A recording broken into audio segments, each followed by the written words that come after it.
नवीन को अंदर भेज दो, दिलाता हूँ नवीन को अंदर भेजो। इनको बुलाया, अगर वो नहीं है तो के साथ बात हो जाए। अरविंद अहरवाल, नरेंद्र अहरवाल, नवीन, इनको भेज दो आप अंदर। नरेंद्र अहरवाल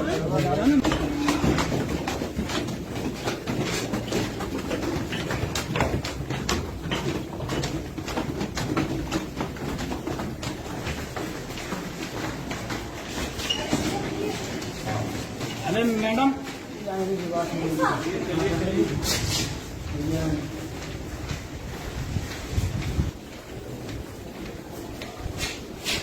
थोड़ा ना बता देना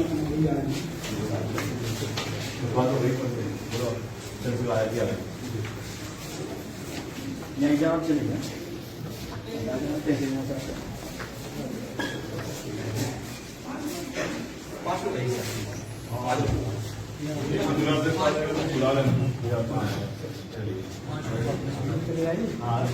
नवीन को धन भैया को पहुँचा देंगे।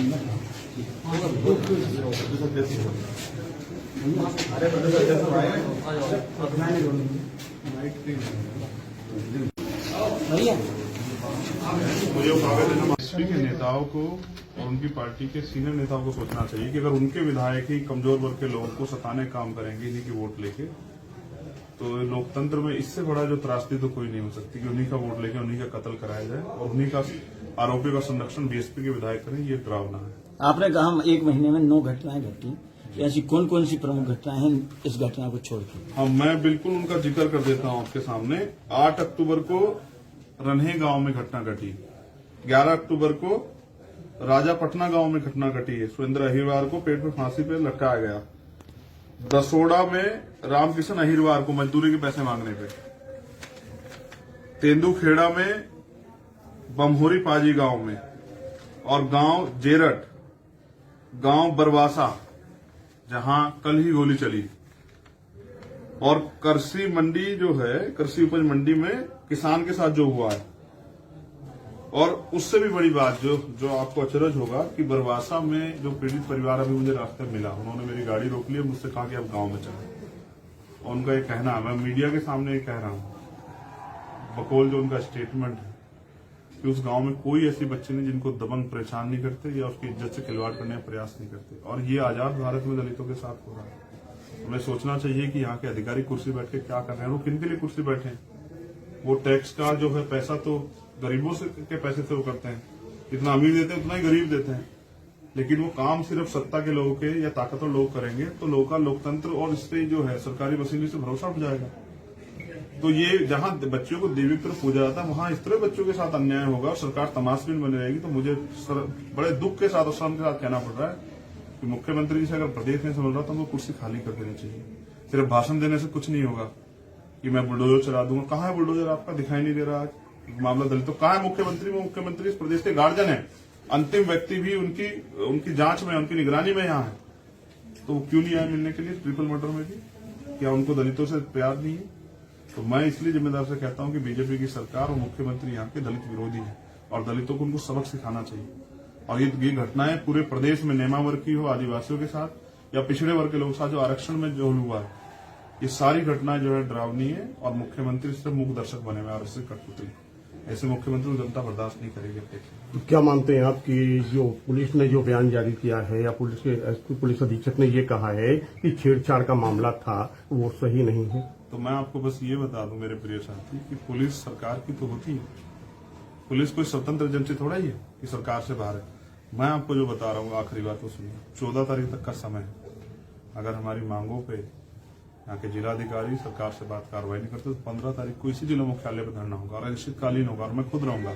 और धरना तब तक चलेगा जब तक हमारी मांगे नहीं पूरी होती। यानी कहने का मतलब न्याय तंत्र और लोकतंत्र पर अब भीड़ तंत्र भारी होगा। मजबूरी है। आदमी कब आता है सड़कों पे? आप उसे बताओ। जो आदमी सुबह से रोजगार के लिए निकलता है वो कब आता है सड़क पे? जब नाउम्मीद हो जाता है। अगर ये काम पहले पुलिस प्रशासन सरकार कर जाए तो मैं यहाँ क्यों आता? आज आप सड़क पे देखोगे हजारों लोग खड़े हैं। क्यों खड़े हैं? क्योंकि वो ये नहीं चाहते भीड़, इसलिए लोकतंत्र तो वही तो भीड़ वोट देती है। वो रैलियों में जाती तब तो भीड़ तंत्र हावी नहीं होता। भीड़ इसलिए इकट्ठा होती है कि उनको वो नाउम्मीद हो जाते हैं कि पुलिस और प्रशासन कुछ करेगा नहीं सरकार के दबाव, तब वो आते हैं सड़क पे। जैसे कि आप बताते हैं कि आप अधिवक्ता हैं, आप न्याय के पुजारी हैं, जानते हैं, तो क्या आप एक अधिवक्ताओं की फौज या ऐसी चीजें जब न्यायालय में नहीं नेशनल लेवल पे खड़ी कर रहे हैं?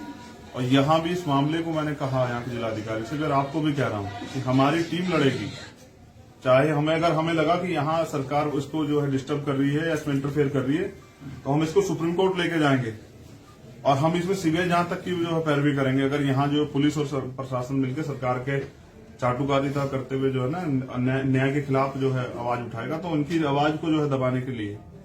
एक अंतिम प्रश्न आपसे कि अगर मान लीजिए छेड़छाड़ वाले मामले कहीं के किसी भी समाज के साथ होते हैं, किसी के साथ निंदनीय है कि नहीं? निंदनीय नहीं, उन पर कठोर कार्रवाई होनी चाहिए। कोई महिला यहाँ इसलिए पैदा नहीं कि उनके साथ छेड़खानी किसी जाति धर्म की हो, और करने वाला भी कोई किसी जाति धर्म का हो।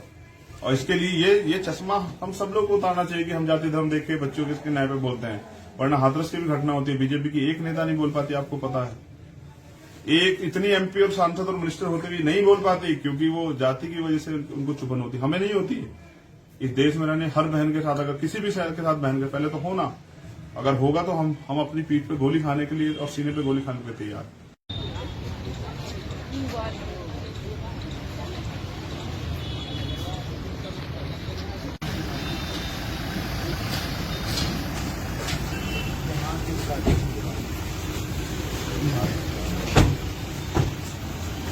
नवीन को अंदर मैं भी बुलाता हूँ, नवीन को अंदर उनसे बात करूंगा तो इनको बुलाया, अगर वो नहीं है तो एक के साथ बात हो जाए। अरविंद अहरवाल, नरेंद्र अहरवाल, नवीन, इनको भेज दो आप अंदर। नरेंद्र अहरवाल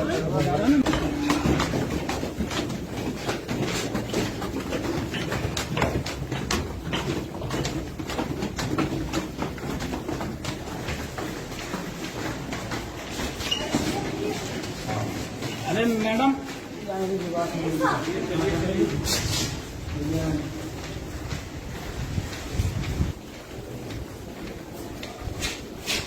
थोड़ा ना बता देना।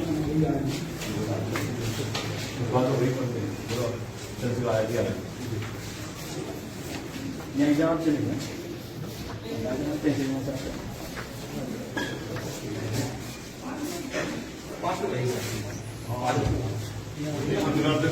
बुला लेना। नवीन को धन भैया को पहुंचा देंगे।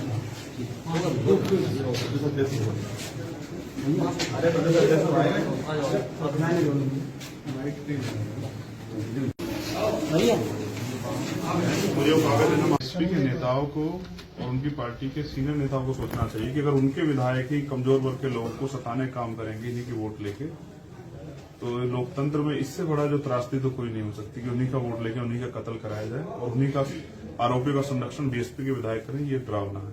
आपने कहा हम एक महीने में 9 घटनाएं घटी, ऐसी कौन कौन सी प्रमुख घटनाएं हैं इस घटना को छोड़ के? हाँ, मैं बिल्कुल उनका जिक्र कर देता हूँ आपके सामने। 8 अक्टूबर को रन्हे गांव में घटना घटी, 11 अक्टूबर को राजापटना गांव में घटना घटी है, सुरेंद्र अहिरवार को पेट में फांसी पे लटकाया गया।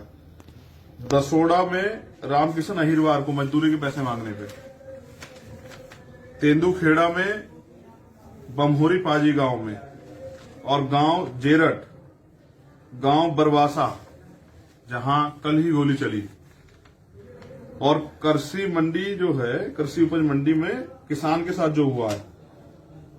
और उससे भी बड़ी बात जो आपको अचरज होगा कि बरवासा में जो पीड़ित परिवार अभी मुझे रास्ते में मिला, उन्होंने मेरी गाड़ी रोक ली और मुझसे कहा कि आप गांव में चले। और उनका ये कहना है, मैं मीडिया के सामने ये कह रहा हूं, बकौल जो उनका स्टेटमेंट है कि उस गांव में कोई ऐसी बच्चे नहीं जिनको दबंग परेशान नहीं करते या उसकी इज्जत से खिलवाड़ करने का प्रयास नहीं करते। और ये आजाद भारत में दलितों के साथ हो रहा है। हमें सोचना चाहिए कि यहाँ के अधिकारी कुर्सी बैठ के क्या कर रहे हैं, वो किन के लिए कुर्सी बैठे हैं। वो टैक्स का जो है पैसा तो गरीबों से के पैसे से वो करते हैं, जितना अमीर देते हैं उतना ही गरीब देते हैं। लेकिन वो काम सिर्फ सत्ता के लोगों के या ताकतवर लोग करेंगे तो लोगों का लोकतंत्र और इस पे जो है सरकारी वसूली से भरोसा उठ जाएगा। तो ये जहां बच्चों को देवी की तरफ पूजा जाता है वहां इस तरह बच्चों के साथ अन्याय होगा और सरकार तमाशबीन बनी रहेगी। तो मुझे बड़े दुख के साथ और शर्म के साथ कहना पड़ रहा है कि मुख्यमंत्री जी से अगर प्रदेश नहीं संभल रहा तो उनको कुर्सी खाली कर देनी चाहिए। सिर्फ भाषण देने से कुछ नहीं होगा कि मैं बुलडोजर चला दूंगा। कहाँ है बुलडोजर? आपका दिखाई नहीं दे रहा आज मामला दलितों। कहाँ है मुख्यमंत्री? वो मुख्यमंत्री इस प्रदेश के गार्जियन है, अंतिम व्यक्ति भी उनकी जांच में, उनकी निगरानी में यहाँ है। तो वो क्यों नहीं आए मिलने के लिए ट्रिपल मर्डर में भी? क्या उनको दलितों से प्यार नहीं है? तो मैं इसलिए जिम्मेदार से कहता हूं कि बीजेपी की सरकार और मुख्यमंत्री यहाँ के दलित विरोधी है और दलितों को उनको सबक सिखाना चाहिए। और ये घटनाएं पूरे प्रदेश में नेमा वर्ग की हो, आदिवासियों के साथ या पिछड़े वर्ग के लोगों के साथ जो आरक्षण में जो हुआ है, ये सारी घटनाएं जो है डरावनी है और मुख्यमंत्री सिर्फ मुख्य दर्शक बने हुए और कठपुतली। ऐसे मुख्यमंत्री को जनता बर्दाश्त नहीं करेगी। तो क्या मानते हैं आप कि जो पुलिस ने जो बयान जारी किया है या पुलिस के एसपी पुलिस अधीक्षक ने ये कहा है कि छेड़छाड़ का मामला था, वो सही नहीं है? तो मैं आपको बस ये बता दूं मेरे प्रिय साथी कि पुलिस सरकार की तो होती है। पुलिस कोई स्वतंत्र एजेंसी थोड़ा ही है कि सरकार से बाहर है। मैं आपको जो बता रहा हूँ आखिरी बात तो सुनिए। 14 तारीख तक का समय है। अगर हमारी मांगों पे यहाँ के जिलाधिकारी सरकार से बात कार्रवाई नहीं करते तो 15 तारीख को इसी जिला मुख्यालय पर धरना होगा और अनिश्चितकालीन होगा और मैं खुद रहूंगा और धरना तब तक चलेगा जब तक हमारी मांगे नहीं पूरी होती। यानी कहने का मतलब न्याय तंत्र और लोकतंत्र पर अब भीड़ तंत्र भारी होगा। मजबूरी है। आदमी कब आता है सड़कों पे? आप उसे बताओ। जो आदमी सुबह से रोजगार के लिए निकलता है वो कब आता है सड़क पे? जब नाउम्मीद हो जाता है। अगर ये काम पहले पुलिस प्रशासन सरकार कर जाए तो मैं यहाँ क्यों आता?